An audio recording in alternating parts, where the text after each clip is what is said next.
झांसी विधानसभा क्षेत्र में जुड़े हुए सभी मेरे उपस्थित बहनों और भाइयों, अपनी ऐतिहासिक धरोहर के लिए विख्यात असीगढ़ किला और लाल सड़क जैसी कई ऐतिहासिक साइट्स जिसके पास धरोहर के रूप में मौजूद हो, ऐसी झांसी की इस पावन धरा को कोटि कोटि नमन करते हुए मैं आप सबका हृदय से अभिनंदन करता हूं।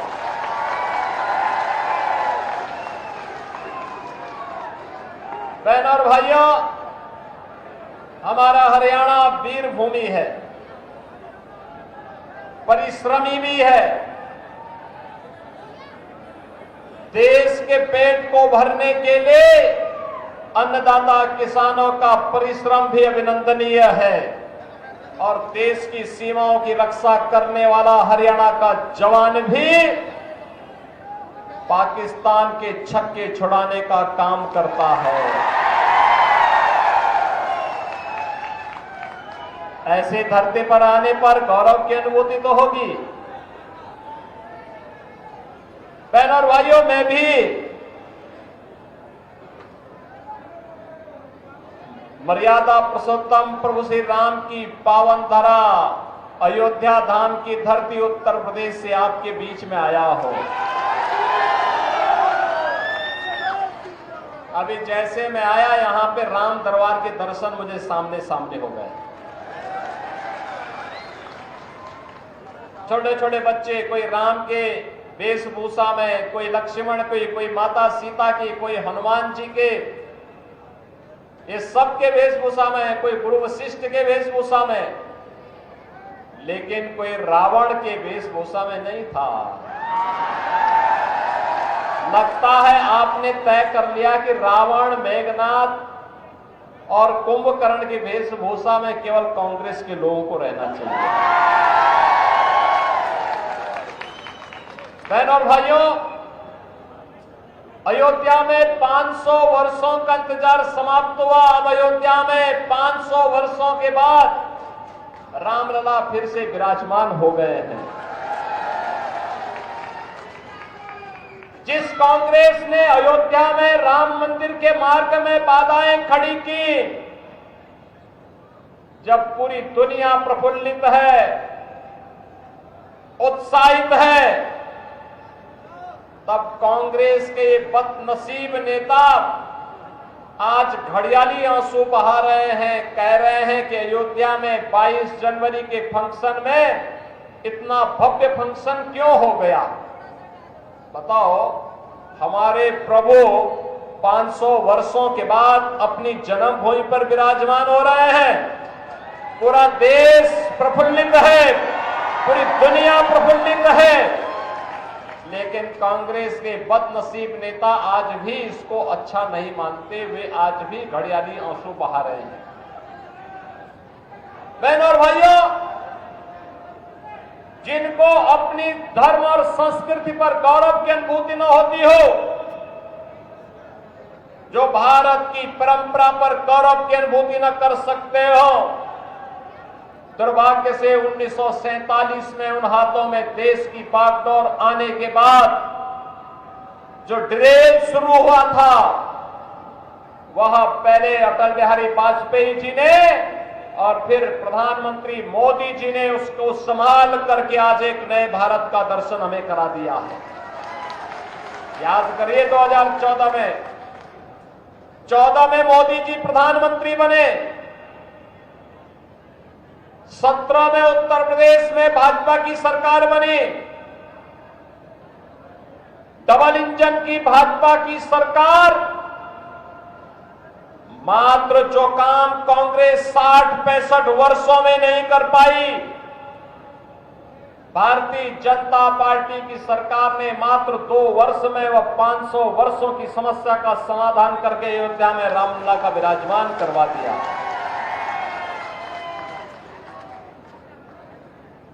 जो राम की संस्कृति को पोष रहे हैं,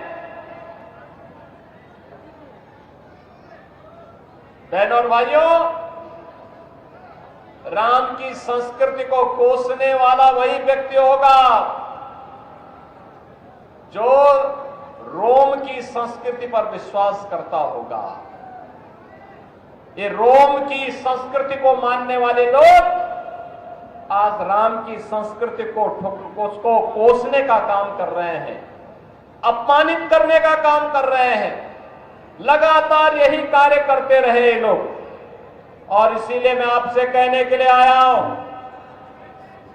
बहनों और भाइयों, जो राम का नहीं, एक तो घोषणा करिए, जो राम का नहीं वो हमारे किसी काम का नहीं, जो राम का नहीं वो हमारे किसी काम का नहीं। राम तो भारत राष्ट्र के प्रतीक हैं। भारत के स्वाधीनता संग्राम सेनानियों, भारत ने संसद के जब देश के संविधान को बनाने का काम किया तो संविधान में जो मूल प्रति है उस मूल प्रति में पुष्पक विमान से भगवान राम का माता जानकी, लक्ष्मण जी, हनुमान जी के साथ अयोध्या आगमन का चित्र आज भी बना हुआ है। और इसीलिए तो राष्ट्रपिता महात्मा गांधी ने कहा था, भारत के अंदर शासन की, सुशासन की व्यवस्था का आधार कोई बन सकता है तो मात्र राम राज्य हो सकता है, राम राज्य। और उस राम राज्य को जमीनी हकीकत पर लाने का काम कोई कर रहा है तो प्रधानमंत्री मोदी जी कर रहे हैं। मुझे बताइए, देश पे जब संकट आता है, कभी कहीं कोई आपदा आ गई, आपने कहीं किसी आपदा में कांग्रेस के नेताओं को सेवा के कार्यों के साथ जुड़ते हुए देखा है क्या? आपदा मानते किसी एक क्षेत्र विशेष में आती होगी, लेकिन कोरोना महामारी तो पूरी दुनिया के अंदर आई थी, पूरा देश इसकी चपेट में आया था। श्री राहुल गांधी कहीं गए थे क्या? बहनों और भाइयों, जब कोरोना महामारी के दौरान सेवा की बात आई थी तो केवल भाजपा का कार्यकर्ता प्रधानमंत्री मोदी जी और भारतीय जनता पार्टी के राष्ट्रीय अध्यक्ष जेपी नड्डा जी के आह्वान पर सेवा ही संगठन है संकल्प के साथ अपनी जान की परवाह के बगैर जनता जनार्दन की सेवा कर रहे थे। बहनों और भाइयों, देश के संकट के समय राहुल जी को 140 करोड़ के भारतवासी याद नहीं आते, उस समय उन्हें याद आती है इटली में नानी याद आती है, जो आपके संकट के समय आपके साथ नहीं खड़े हो सकते। तो क्या उनको चुन करके भेजना चाहिए क्या?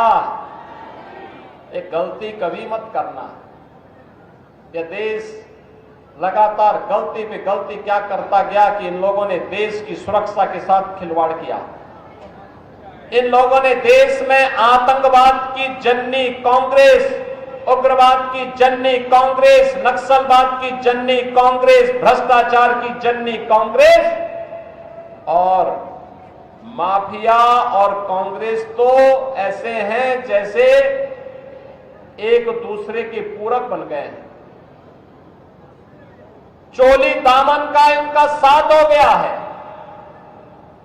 वह माइनिंग माफिया हो, वह वन माफिया हो, वह पशु माफिया हो या संगठित अपराध में लिप्त माफिया, इन सब के साथ इनका गठजोड़ है। ये जनता जनार्दन का शोषण करते हैं। भारतीय जनता पार्टी सुरक्षा का नाम है, भारतीय जनता पार्टी समाधान का नाम है, भारतीय जनता पार्टी बिना भेदभाव के विकास की योजनाओं को पहुंचाने का नाम है। भारतीय जनता पार्टी बिना भेदभाव के विकास की योजनाओं को हर गरीब तक, हर किसान तक, हर नौजवान तक, हर महिला तक पहुंचाने का नाम है।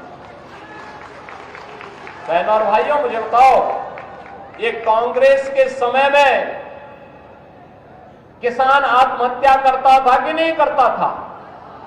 आज देश के 12 करोड़ किसान परिवारों को प्रधानमंत्री सम्मान निधि का लाभ प्राप्त हो गया है। कांग्रेस ने क्यों नहीं दिया, लेकिन मोदी जी ने दिया है। 80 करोड़ गरीब फ्री में राशन की सुविधा का लाभ प्राप्त कर रहे हैं। 60 करोड़ गरीबों को 5 लाख रुपए की आयुष्मान भारत की सुविधा प्राप्त हो रही है। 12 करोड़ गरीबों के घर में शौचालय बन गए हैं। 10 करोड़ गरीबों के घर में उज्ज्वला योजना का रसोई गैस का सिलेंडर पहुंच गया है। और बहनों और भाइयों, 4 करोड़ गरीबों के घर भी बन गए हैं। 4 करोड़ गरीबों के घर। जो काम कांग्रेस 7 वर्ष में नहीं कर पाई, मोदी जी के नेतृत्व में, नायब सिंह सैनी जी के नेतृत्व में डबल इंजन की भारतीय जनता पार्टी की सरकार ने वह कार्य मात्र 10 वर्ष में हरियाणा के अंदर करके दिखा दिया है। आज यहां बड़ी अच्छी खासी चौड़ी 2 लेन, 4 लेन, 6 लेन की सड़कें हैं। IIT है, IIM है, एम्स है, 1 डिस्ट्रिक्ट 1 मेडिकल कॉलेज है, हर घर नल की योजना है।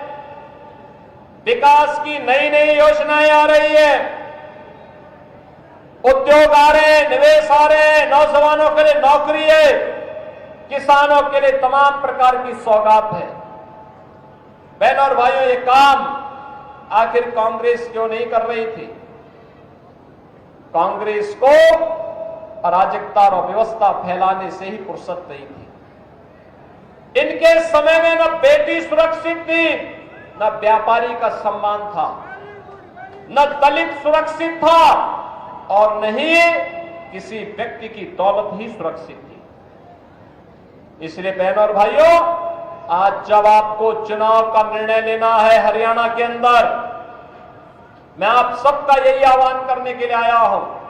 याद करिए, 2017 के पहले उत्तर प्रदेश के अंदर भी यही होता था। गुंडागर्दी चरम पे थी, अराजकता थी, अब तीसरे दिन तक का होता था। बेटी सुरक्षित नहीं थी। बड़े बड़े माफिया सत्ता के पैरेलल व्यवस्था संचालित करते थे। पिछले 7.5 वर्ष से बीजेपी की डबल इंजन की सरकार यूपी में है, और यूपी में एक भी दंगा नहीं हुआ, कोई दंगा नहीं। नो कर्फ्यू, नो दंगा, यूपी में है सब चंगा। क्योंकि माफिया, जो बड़े बड़े माफिया थे, दुर्दांत माफिया थे, वे या तो जेल चले गए या फिर जहन्नुम की यात्रा में। राम नाम सत्य है। और इसीलिए आज मैं आपसे कहने के लिए आया हूं, यह कार्य केवल बीजेपी करेगी, सुरक्षा प्रदान करने का, बिना भेदभाव की सुरक्षा, बिना भेदभाव के सम्मान, बिना भेदभाव की गरीब कल्याणकारी योजनाएं, और बिना भेदभाव के अयोध्या में राम मंदिर का निर्माण हो गया है। हर धर्म स्थल को, उसके आध्यात्मिक वैभव को पुनर्स्थापित करने का काम भारतीय जनता पार्टी कर रही है। विरासत और विकास की योजना को एक साथ कोई ले जा सकता है तो केवल भाजपा ले जा सकती है। कांग्रेस के लोग तो विरासत की जब बात करते हैं तो इन्हें भारत नहीं, राम नहीं, इन्हें रोम और इटली याद आता है। ये जाए ना वहीं पे, ये वहीं की चर्चा करें। वोट यहां से क्यों मांगने के लिए आए? हरियाणा और झांसी से या हिसार से क्यों वोट मांगने के लिए आए हैं? वहीं से वोट मांगे। और इसीलिए मैं आप सबसे अपील करूंगा, हिसार वासियों से अपील करूंगा, ये डबल इंजन सरकार की ताकत को समझ करके हरियाणा को धाकड़ हरियाणा बनाने के लिए फिर से हमें मिलकर के काम करना होगा। और इसके लिए भारतीय जनता पार्टी ने श्री विनोद प्याला जी को आपका प्रत्याशी बना करके आपके बीच में उतारा। विनोद जी को चुनाव जिता करके भेजेंगे। 5 अक्टूबर को जब चुनाव होगा तब शारदीय नवरात्रि की आदि शक्ति मां भगवती दुर्गा के पूजन का तीसरी तिथि होगी।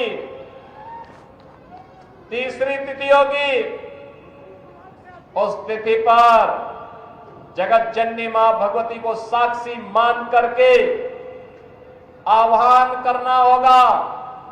एक बार फिर से जगत जननी मां भगवती लक्ष्मी ये कमल के फूल पर आसन जमा करके फिर से हरियाणा को और वैभवशाली बनाने के सामने अग्रसर हो सके, इसके लिए कमल का बटन दबाना होगा मां लक्ष्मी का आह्वान करने के लिए।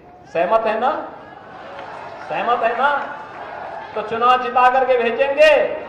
आपका उत्साह के लिए मैं आपका अभिनंदन करता हूं। जो उत्साह आप दिखा रहे हैं, बस इस उत्साह को 5 अक्टूबर तक बने रहने दीजिए।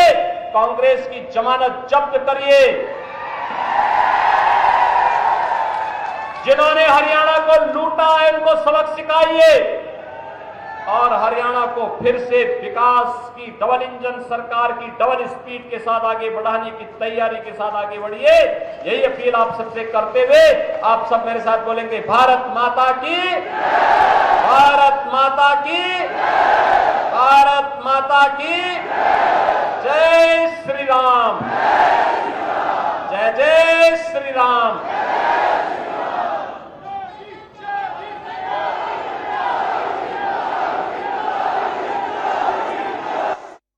This program is